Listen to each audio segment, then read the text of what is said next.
Even still, people have a lot to say about Chris Rock's Netflix stand-up special in which he skewered Will Smith for slapping him at the Oscars.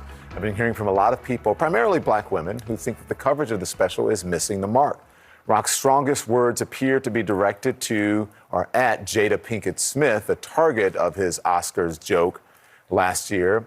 Rock traces his beef with her all the way back to 2016. That's when, according to Rock, she attempted to get him to quit the Oscars, to not host the Oscars because Will Smith wasn't nominated for the movie Concussion. Nobody's picking on this. She started this. Nobody was picking on her. She said, me, a grown-ass man, should quit his job because her husband didn't get nominated for Concussion. And then this gives me a concussion. Part of that was a larger push, though, because black actors weren't being nominated.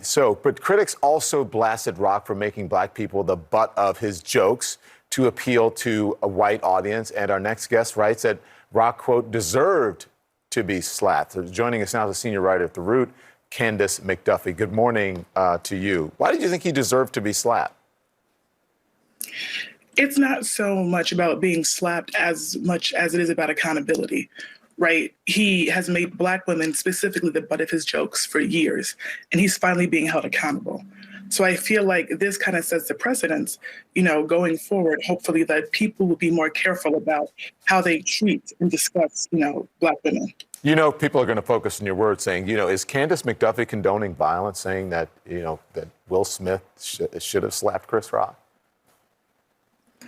I think, in the literal sense, it seems like a bit much. But honestly, sitting here, calling Jada out of her name, making fun of her hair condition, talking about her alopecia, words can be violent as well. And as we've seen, black girls and women, we suffer abuse at higher rates in this country. So continuing to humiliate us only perpetuates this. A lot of people laugh, though, when they hear the jokes and they say he's a comedian, he's just being funny. Maybe you're being too sensitive about it. What do you say? I think it speaks to a larger American pattern of using marginalized people as comedic fodder. And then it can also, lead to violence being incited. It can lead to us being not seen as human. Words and comedy have larger consequences, as we've seen in recent years. Yeah. A black woman comedian, as you know, Leslie Jones, calling out what she calls, and I quote, hypocrites who are attacking Chris Rock, she says, for sharing his perspective on what happened. And another quote, he is a comedian. This is his way of expressing it. If he's saying he would write a song, because it's painful, it's a painful thing that happened. What do you say to Leslie Jones? What we saw on that stage wasn't comedy. It was comedy, but it was really pain. He hasn't healed from what's happened. And instead of kind of dealing with those emotions and those feelings, he's just taking it out and continues to take his rage and anger on black women. At the end of his special, he addresses why he didn't retaliate when he got slapped. Watch this. And you know what my parents taught me? Don't fight in front of white people. Does that joke bother you? So much.